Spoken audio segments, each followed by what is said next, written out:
Les pluies intenses de Garance, bien que spectaculaires, étaient bien en deçà des précédents cyclones et n'ont pas permis de combler le déficit des mois précédents. Ce qui n'a pas permis non plus de remplir les réservoirs d'eau potable de notre département, que sont les nappes phréatiques. La saison avait déjà mal commencé avec des records de déficit battus en décembre et janvier, ayant déjà conduit à la mise en place de mesures de restriction. C'est donc dans une situation tendue que commence la saison sèche, avec des précipitations contrastées selon les secteurs de l'île depuis le mois de mai. Au global, on a sur la saison des pluies 2024-2025, moins 28% d'eau que la normale. Donc on a un déficit sur la recharge des nappes et des cours d'eau qui étaient plutôt à des niveaux bas sur cette saison des pluies. Aujourd'hui, en début de saison sèche 2025, on a des ressources qui sont plutôt à un niveau normal sur les cours d'eau. Ça, c'est lié à des pluies qu'on a eues quand même sur le mois de janvier, excepté sur certains endroits qui payent le tribut d'une saison humide qui a été vraiment déficitaire. Sur la rivière des Marsouins, on a des niveaux qui sont bas. Et sur les nappes, globalement également un niveau normal, hormis sur les nappes du port, où on a vraiment des niveaux qui sont particulièrement bas. Et là encore, c'est lié à une faible recharge des nappes. Pour l'instant, pas de mesures de restriction, mais les autorités demandent à la population de ne pas gaspiller l'eau afin de préserver la ressource. Partons à Sainte-Anne. Une cinquantaine de marmailles du centre aéré mettent la main à la terre aujourd'hui pour planter 1000 arbres sur le site du kiosque de la mer. Une activité ludique et pédagogique pour les sensibiliser sur l'écologie et dans le même temps, un bon souvenir de vacances. Amandine Rivière, Willy Thévenin. C'est une plante endémique de la Réunion. Raphaël et Yael ont déjà les mains dans la terre. Est-ce que tu as déjà planté, toi? Oui, des fois. Où ça? Par exemple, à l'habitation, mon papy, je plante des fois. Avec parfois quelques petites surprises. J'ai trouvé un ver de terre dans mon pot. Ça m'a fait un peu peur, mais après, c'est pas grave, il est parti dans la terre. On a fait divers ateliers. On a fait des grands jeux où on a fait des quiz sur la forêt, sur s'ils savaient comment déjà été planté un arbre et comment l'arbre aussi est arrivé aussi. Voilà. Un peu plus loin, Tessa et Manon se familiarisent avec les espèces végétales qu'elles vont planter elles aussi dans un instant, mais pas que. On est venu s'amuser pour profiter du centre.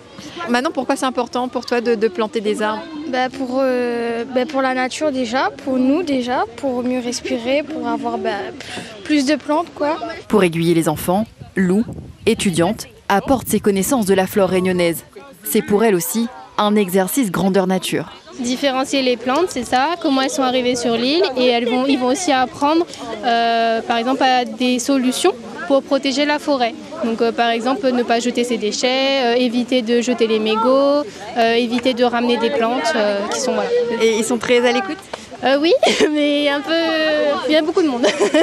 Cette action s'inscrit dans le cadre du plan 1 million d'arbres porté par le département de la Réunion. Les premières années, on a développé des pépinières, on a conventionné avec des communes, des associations. Et aujourd'hui, en 2025, donc on est à 500 000 arbres plantés, donc à la moitié de ce qu'on a prévu de faire. Donc il reste encore 500 000 à planter. Et ce qui est prévu aujourd'hui, c'est 1000 arbres plantés par ces enfants avec le soutien des PEC de l'association APDEC qui nous accueille gestionnaire de ce site.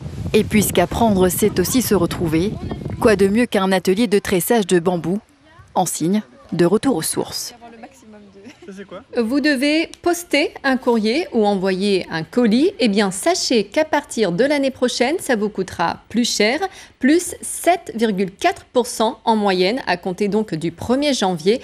Une hausse inévitable selon la Poste pour assurer la pérennité du service. Martin Cribier.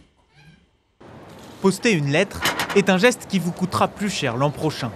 La Poste a annoncé hier que ses tarifs augmenteront au 1er janvier 2026. Pour une lettre verte, par exemple, il faudra compter 1,52 € contre 1,39 € aujourd'hui. J'accepte, mais je considère que pour les gens âgés qui ont besoin de ça, qui ne sont pas habitués à Internet et qui n'ont pas des moyens forcément illimités, je trouve que c'est quand même un peu cher. La lettre recommandée augmente elle aussi. Elle vous coûtera plus de 6 €. Des colis plus chers également, plus 3,4%, et certains pensent déjà à se tourner vers la concurrence. Effectivement, je serais amené à y aller si ça devient trop cher, quoi. Pour les colis, je suis effectivement allé voir la concurrence qui est très bien. Je me suis rendu compte après que c'était moins cher en fait. Donc c'est pour ça que je continue à aller, si je le peux, sur des concurrents. De son côté, le groupe public justifie cette hausse des prix par le maintien d'une qualité de service élevée face à la baisse de l'envoi de lettres par les Français. Ce n'est pas l'avis de cette association de consommateurs. À chaque fois que la Poste nous annonce des hausses, elle nous promet que, évidemment, le service sera de qualité. Les faits sont là. On a un peu l'impression que, tout en augmentant le prix, la Poste dégrade aussi le service lié au courrier. Le chiffre d'affaires de la Poste a baissé de 500 millions d'euros l'an dernier.